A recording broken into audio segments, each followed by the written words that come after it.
The nervous system of trust, human moderation at scale, protecting the signals that keep the job market honest. Hi, my name is Sarah Trumbull. I am the founder and CEO of the Job Applicant Perspective, the first anonymous user reviews for job ads across the U.S. This level of go-to-market awareness, and for what I consider the future of HR tech. In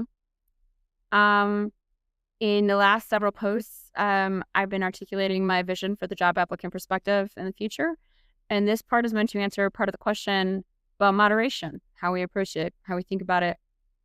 Because I've talked about how to measure trust, how to present the data, the architecture of modern tech, and how it allows you to present data in different ways. And then this one is, and previously was about anti-gamification, and this is about moderation at scale. It referenced a little bit to a Wikipedia of online hiring, where I talked about the Lost Whisper network, but how do we become a non-extractive platform at scale? That's the kind of way I'm thinking about it. Again, it referenced also related to Zohra Mamdani talked about this, that there's almost like people fail to imagine almost. And I kind of agree. And this is meant to spark imagination. So again, it comes from my Substack, comes out video to audio, and yeah, I'll just get started. A human vision of a platform constrained by trust. Jacob spent an hour applying for a role he was excited about. 3 weeks later, constantly checking his phone, silence.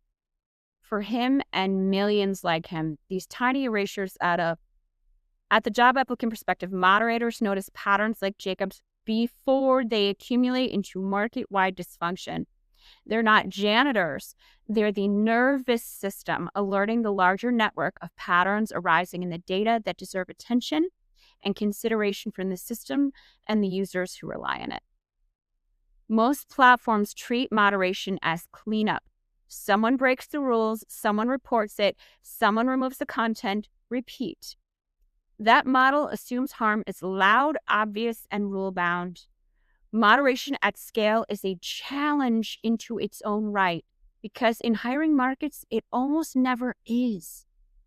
Here, harm shows up quietly in lost time, false hope, shifting goalposts, bureaucratic fog, and systems that extract effort while denying clarity. Genuinely, people who say that LinkedIn is professional or isn't dysregulating clearly aren't looking for work there. Like, it's just dysregulating in a covert way. It's truth social in a covert way. Which means moderation and hiring markets, if you're trying to have a real proper one here, it cannot just be reactive. It has to be interpretive, predictive, and protective. And that changes who should be doing it and how. If keeping trust with the users that drive our value is the core resource for their engagement, then moderation is not overhead, it is infrastructure. I cannot overstate here too. It's occurred to me that so many people are misunderstanding that. The users that drive our value in this case are job seekers. I drive hard and fast straight at the job seeking population on purpose, very much so. The same reason that Disney drove at kids, they didn't drive at parents. The same reason that De Beers drives at women, not men. It's on purpose. Because I'm trying to solve hiring problems, not monetize their existence. It is infrastructure. The Job Applicant Perspective does not approach moderators as janitors clearing up messes. We see them as frontline guardians of market integrity. I mean, to sell trust, just like the newspaper did, so I can achieve matches and engagement through community. And if I want trust and engagement through community, I need to describe how, outside of the gamification, how we're going to stop shenanigans at the top level. I'm going to speak to my previous paper, Lack of Empathy as a Hallmark of a Market Without Trust. How do I provide empathy at the human layer, but still keep it, empathy? I see empathy not as, empathy doesn't guarantee good signal. You can still have shenanigans with empathy. People do covert narcissistic stuff, whatever. But empathy is a prerequisite for any good signal. Who this is for? Anyway, I'll get into it. Job seekers, understanding how the Job Applicant Perspective avoids becoming another extractive platform at scale. Investors and public policy leaders exploring how human-centered moderation can scale without degrading signals, centralizing power, or collapsing it into automation and burnout. Employers and the public seeing how the job applicant perspective works alongside existing systems while steadily shifting market incentives towards trust. System designers and platform builders studying how lived experience can function as operation infrastructure in high asymmetry, trust-constrained marketplaces. The problem: why traditional moderation fails in labor markets. Most platforms treat moderation as rule enforcement, assuming that content moderation equals trust moderation. Rules equals safety, enforcement equals protection. In labor markets, these assumptions break down. Why? Harm here is ambient, not discrete. It accumulates through lost time, false hope, and procedural thaw rather than arriving as a single violating event. Exploitation is embedded in process, not posts. A system can extract labor without breaking a single explicit rule. True. And manipulation is statistical. The aggregate effect of many small decisions cause damage that no individual action can make visible. This means rules alone cannot create safety. You need people who understand relational dynamics, systemic power, and how harm propagates quietly. The consequence: moderators are not janitors. They are the frontline nervous system of the job applicant perspective platform. The system cannot protect its users without the humans who sense harm before it escalates. The human layer: incentives, vulnerability, and power awareness. Structural and relational problems require human solutions, and humans whose incentives are aligned with the people most at risk. In two-sided markets, a critical distinction shapes outcomes. Whose problems do vendors prioritize? We see two archetypes. First, coordination markets. Vendors prioritize the user experience and needs of the non-paying end user. Think Disney, Flower Shop, Etsy, or De Beers. I said it the same, I'll say again. We're running hard and fast at job seekers, not employers. Because the only way to have a labor market without a captive unpaid workforce is to give job seekers options to user acquisition. That has to happen. Is to deliver the relational coordination,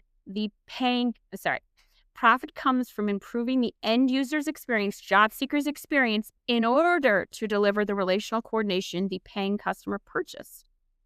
That's how you get coordination, by meeting those needs. I genuinely think all two-sided markets exist, not because there's a paying customer, but because there's somebody the paying customer is willing to spend money on, period and full stop. They exist because of the non-paying end user.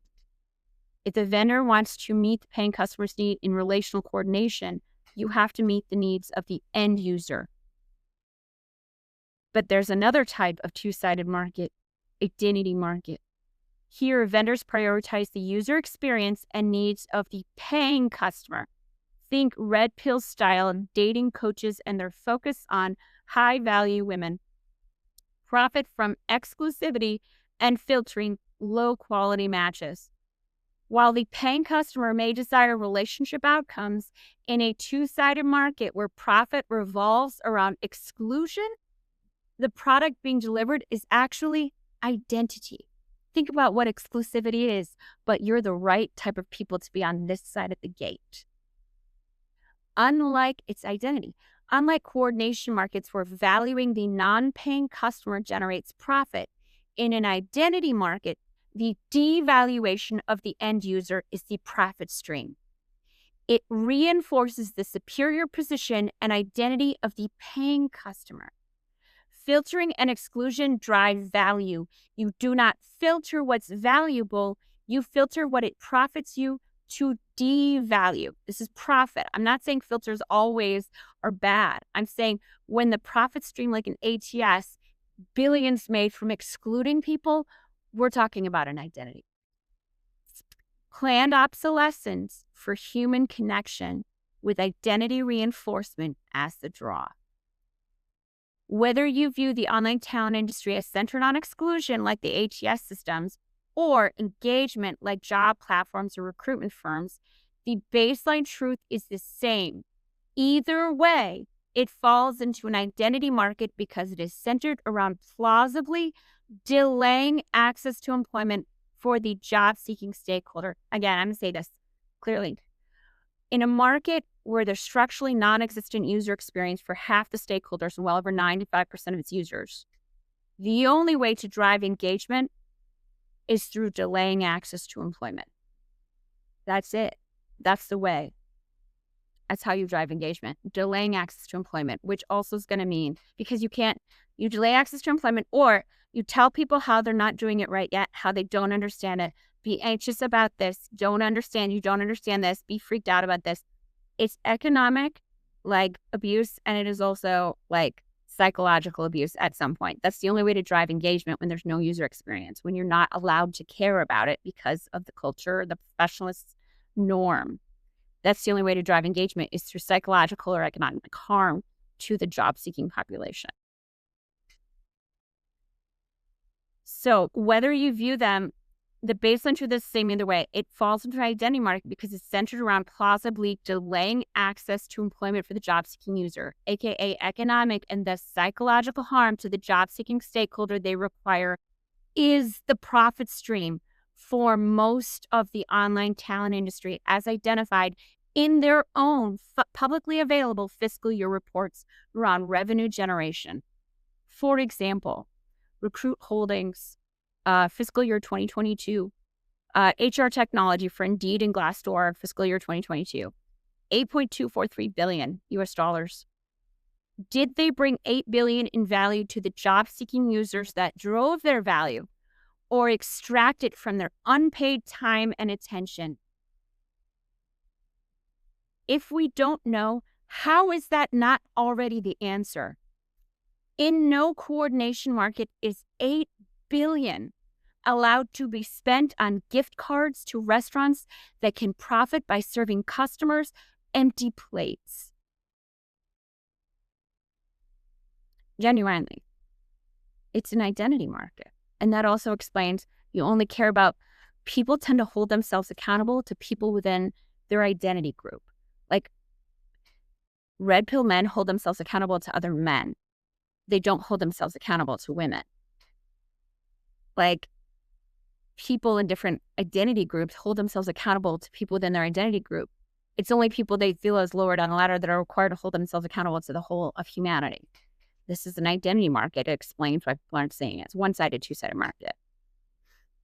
I think I'm going to write about this the next one, but I have a theory too that, like, the newspaper, when it came to the labor market, they didn't sell matches. They sold trust. When it came to the job market, they sold trust, and therefore they drove engagement through community, and they made matches, and they drove engagement through community.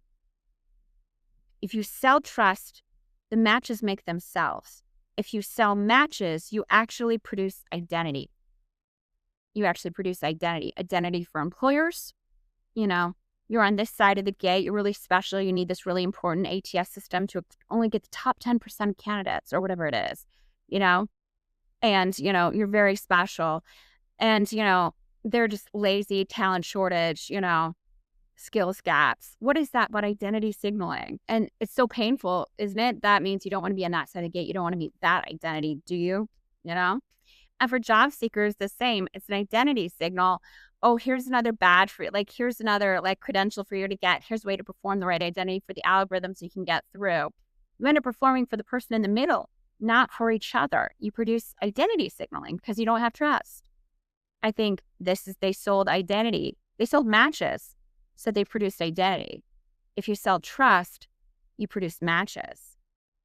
So this is the theory. You sell matches, you produce identity, and you drive engagement through hiring inefficiency. You sell trust, you produce matches, so you need to drive engagement through community, which is why I'm talking about this moderation piece. Anyway, I'm going to write about the next one. It's fun for me. I'm really like systems and patterns and economic key stuff. So People who watch this for too long probably were like that too. So it excites. Anyway, identity market. I call the job market an identity market. I think that explains why people can't see it. You malign someone's identity. It's more profitable than employing them. In a market with consequences for human survival, the job applicant perspective is solidly in the camp of coordination as service. I feel very comfortable about this one. This requires a mentality flip for large swaths of people, though. A lot of people don't think like this. Okay, so what are we going to do about it? And the behavioral conditioning required to think differently on this shapes how we approach moderation. So we need to think differently. How are we going to do that? How to repair an online marketplace that's profited for decades by failing its non-paying customers.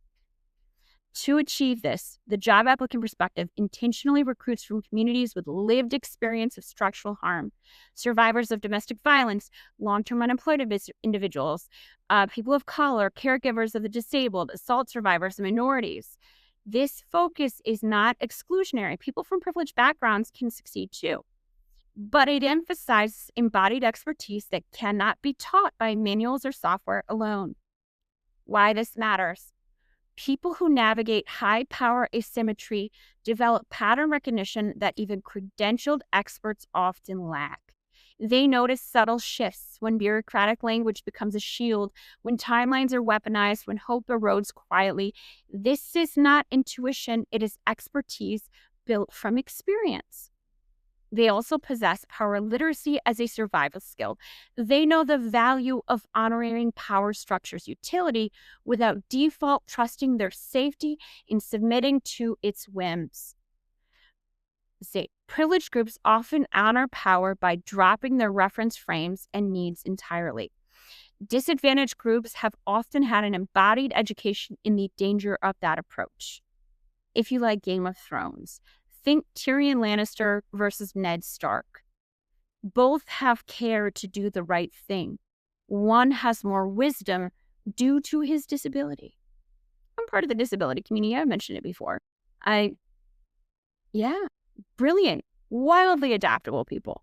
I love it. Also, it's a systems thing. When you're outside of the system, you can see it more clearly. Anyway, regardless. But Tyrion does. He has more wisdom. Ned is so great. Tyrion just has more wisdom.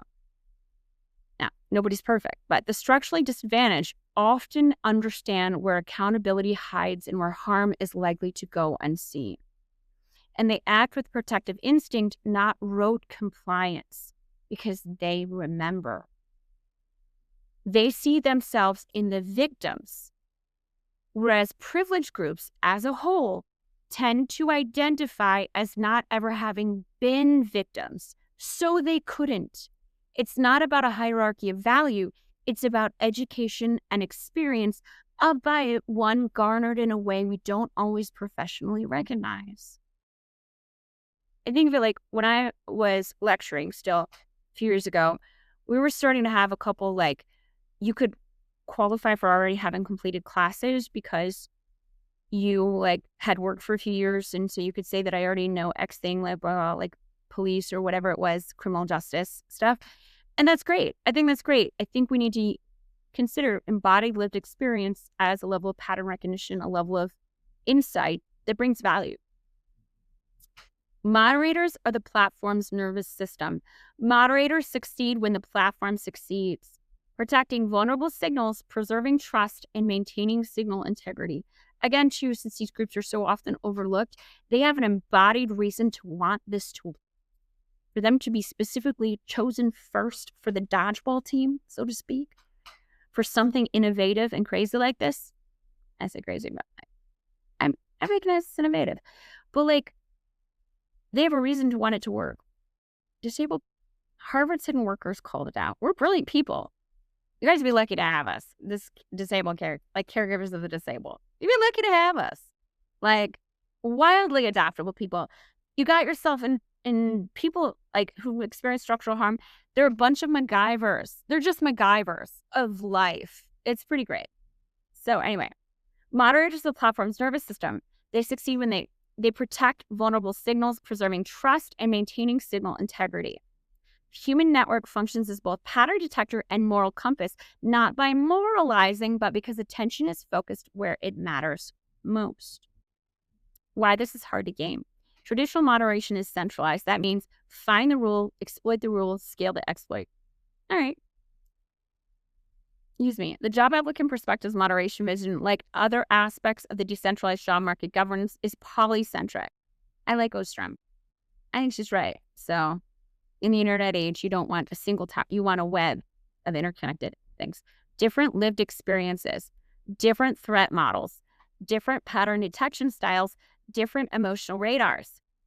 The domestic violence survivor watches for coercion. The disabled moderator watches for bureaucratic exclusion. The caregiver watches for time extraction. The long-term unemployed watches for hope erosion. The goal is compassionate steel. Compassionate steel. Blind spots that do not overlap. It is not about centering people only on their trauma-based insights or ignoring algorithmic AI-style knowledge. It's about recognizing that lived experience is a value add, not a morality add. A person who has an experienced structural harm of any particular nature walks the world with a skill set they could not turn off if they tried. Like with bilingualism, people working a front desk who speak other languages are not a liability. They are an asset. They are an asset. I reference hidden workers. They were right. They were right. People approach hiring the long-term unemployed as if it's like a morality thing. You shouldn't. I mean, like, sure, morality is great. I agree. That's also good. But if you think about the incentive structures, they have such an incentive to do well for you because they want to do well. Everybody wants to feel valued. Everybody wants to be able to pay rent. Everybody wants this to succeed. Like, that's what they want. In this kind of scenario, they have the same incentive. They all have different reasons for wanting it. The caregivers of the disabled have plenty of reasons, especially right now with healthcare and whatnot, to want it to work, to have an vested interest. People in domestic violence shelters have a vested interest. Like, they have a vested interest to make it work, to make something innovative and unexpected work. But they also have the skill set to be able to make it work. I think of like Ender's Game. The guy who, in Ender's Game, when they take all the misfits and join them into Ender's group there, yeah, like it's not about like somebody being better than somebody else. It's about expertise and experience. It's about education, about when garnered in a way you don't think usually. So and I'm not saying I would just focus them only in the areas that they were traumatized in. No, that'd be foolish. I'm just saying the same thing I'm saying here. Like with bilingualism, people working front desk who speak other languages are not a liability. They are an asset. This creates multi-angle surveillance of harm as well as error correction within one's own team. It's like what I mentioned in the Wikipedia of online hiring. A lot of times, discrimination is not about desire to harm somebody. I'm not out to get a person of color as a white person. I fail to consider them. And then I scale that in that failure to consider. Or I fail to consider a veteran. I'm not a veteran. I don't know what it feels like to be a veteran, and then I scale that and then I create harm without realizing it. But by having a diversity of groups of people, someone to call me, to check me on the things that I don't consider because I don't have that experience. I don't have that education in being a veteran or being a person of color, stuff like that. So they do. Why this is practicalism. Equally important, it introduces divergent insight layers that prevent gamification of the data. I like to put my ideals with the right incentives. I don't think you need to punish bad behavior. You need to structure incentives that the ideals meet the situation. I don't know how to say that better, but I'm going to say it here. That prevent gamification. Math is blind to human dignity. I've already talked about my anti-gamification layer, the three levels of it, and it still absolutely matters. All of the things matter. There's levels to things, layers. But feelings can be triggered by past ghosts that aren't there. Yeah, absolutely. If you have an education and structural harm, you also have potentially past ghosts occasionally. So it's worth thinking on. Signal gates of data entry can be faked by PR departments and AI bots. Yeah, sure. I agree. But it is very hard to fake all three layers of our like anti-gamification, plus the moderation layer on the top, the statistical, the geographic, and the human in ways that line up perfectly across people who've each learned to read power from different angles. Yeah. Honest actors find this easy to navigate. Bad actors find it nearly impossible to game. Because fooling one perspective does not fool the others. It just teaches the system what new tricks to watch out for. We expect somebody to try. That's what you should expect. That's because people are people. They have all sorts of reasons for doing things, even unintentional ones, but they do things. So we want to be able to teach the system if they're trying to get away with X thing, like this group of people can catch it. Oh, yeah, it does. At the job applicant perspective, we think of what we're building as a nervous system, not a moral system. I'm selling trust, not matches. The goal is to notice anomalies and off patterns, verify their nature, and make them visible so actors on both sides can make informed choices with as accurate of info as possible. Again, I'm not selling matches here. I'm selling trust, and then the matches make themselves. But part of selling the trust is I'm not making choices for people. I'm letting them make informed choices for themselves. So like if I find out that there's shenanigans going on, this is taking like 6 weeks, even though they say 2 weeks, it's going to be till you hear back. Like for me, maybe that's horrible, but for you, maybe that's fine. You don't care. That's fine. We want that. Your coffee is my tea. That's okay. We just want people to be able to make informed choices with the info. We're selling trust, not matches. Why this matters. We present the data in like verifiable way. Like you need to do with empathy though. That matter. Empathy is infrastructure. Good data comes from good signal. A complex dynamic system like a global labor market requires clean signal to function. And I'm going to say I have a post back a couple months ago in November called "Lack of Empathy is a Hallmark of Data of Labor Market Without Trust." I genuinely think that is true. I don't think empathy. I think empathy matters in terms of information signaling. Like, it's not a it's like a temperature. You can't, nobody's going to hold the thermometer when it's hot. I'll say more here in just a second. At the job applicant perspective, protecting vulnerable insight is, so we need good data, right? Empathy is crucial for good data in a big system like this. At the job applicant perspective, protecting vulnerable insight is not about morals. Not just. It is also, but it's not just. It's about preserving the signal that makes a market trustworthy and functional. You really can't have a good labor market without good data, period. Full stop.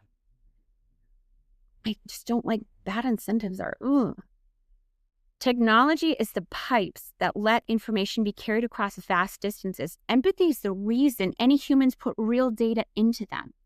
Why would I tell you true things if I get mocked or shamed for doing so? The bad thing has maybe already happened. Why would I say more? Better to keep silent or gloss over. That's just bad data. And on the other end, maybe I don't think well of you. Why would I listen if you say anything? Because the fact of you saying anything means I don't think it's worth listening to because I don't respect you. Lack of empathy is lack of data transmission, lack of good data. It's bad data. Now, I'm not going to say by any means that the presence of empathy means the data is perfect. God, no. That's why I have the anti-gamification leaders and more like that. And why I'm having the moderation on purpose with people with diverse insights into different topics. On purpose.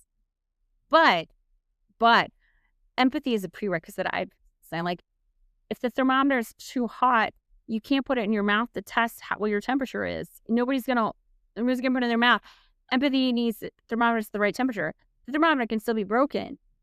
But for anyone to even attempt to measure the truth of the situation, there has to be empathy.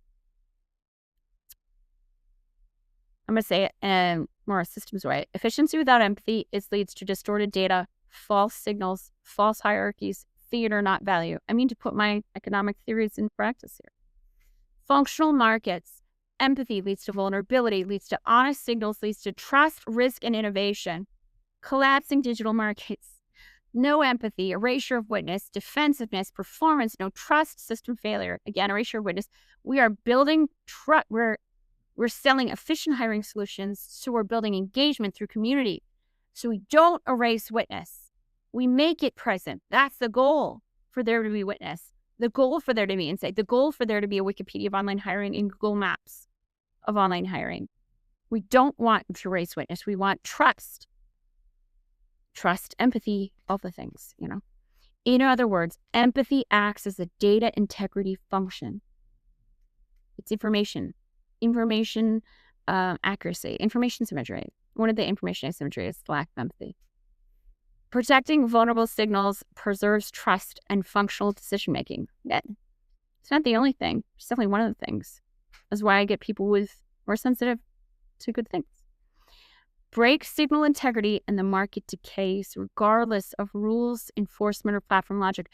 Break signal integrity, the market decays. Period.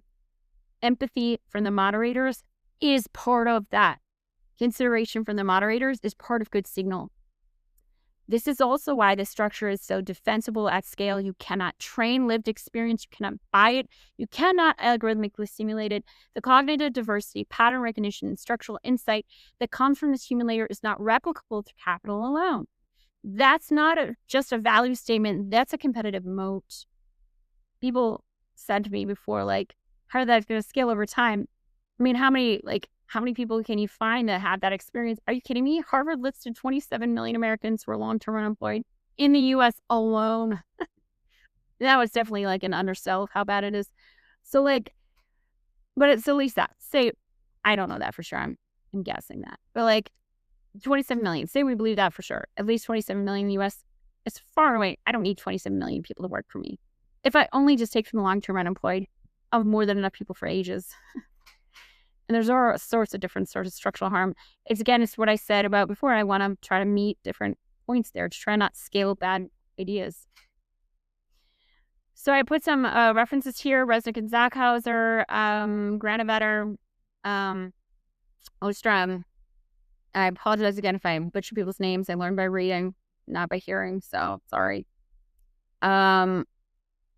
Dr. Incentive Lineman from Axelrod, Kidder, also on Bessel van der Kolk, The Body Keeps Its Score, something like that. Signal integrity underpins functional markets. McKay I have on there too. And then some of my own work from my Substack, SRN, OSF, and Zenodo. Because, I write academic versions, white paper versions of the stuff that I do here. Because, paradigm shifts, meeting people at different registers.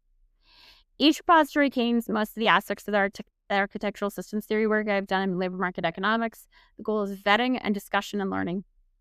The job applicant perspective today and tomorrow. While the vision for TJAP includes a human-centered moderation network, a polycentric trauma-informed nervous system detecting subtle harm, the practical reality today is still foundational and highly valuable. All employed at the job applicant perspective are trauma-informed, but moderation currently takes the form of HCI, linguistics, computer science, and mathematics, rather than a full network of lived experience moderators. Or MVP is what it is. This isn't about creating a perfect information system. It's about creating a better one that exists now. Right now, the job applicant perspective is at MVP level, the Yelp version of itself, neither the trust stock market, nor the Google Maps, nor the Wikipedia. But what TJAP does today is two-sided reviews and responsiveness, repairs erasure of witness. Oh, it's such a terrible idea. The only market for human survival, and we ask people to counter it all alone. It's so backwards from reality. In no other human civilization have we formed a civilization in order to throw people alone to survive. Instead, whenever it's a survival situation, we put people in groups. This is so upside down. Two-sided, okay. Human network, Closure verification, two-sided repairs erasure. Witness creates a space for future community moderation. Closure verification breaks digitized deference loops, apply weight. Ghost TJAP is at MVP stage, but the direction is clear. Again, also, I think most of the job-seeking workforce, 50 million Americans at least, have, CPTSD from this market, for sure. Human network is as an adaptive immune system. Moderators cross-review, learn, and respond collectively. Alignment of incentives. Success is measured not by volume, efficiency, or raw revenue, but by protection of vulnerable signals and preservation of trust. Preserve the trust, everything else will follow. Polycentric governance, decentralized oversight, prevents capture, reduces blind spots, and maintains signal integrity at scale. Future potential: with funding, we can deepen pattern libraries, expand cross-training, and reinforce the nervous system of trust so that scaling preserves, not dilutes, the platform's integrity. The job applicant perspective works because it aligns incentives, respects lived experience, and preserves good data. This is a platform for trust, not just transactions. And in doing so, we create the market value employers and job seekers both need. The engagement metrics investors require and these social community networks, they make a healthy long-term global market structure via repair. Bottom line, moderation is not a feature, it's infrastructure for market trust. The job applicant perspectives moderators are not gatekeepers, they're guardians of economic, civic, and social dignity. Jacob eventually found a role, not through TJAP. TJAP didn't exist yet when he was checking his phone into silence. But the platform we're building is for him, the version of him who applied next time, who got insight, who knew the timeline was real, who wasn't left wondering if he disappeared into a machine. Markets work when people trust them enough to participate honestly.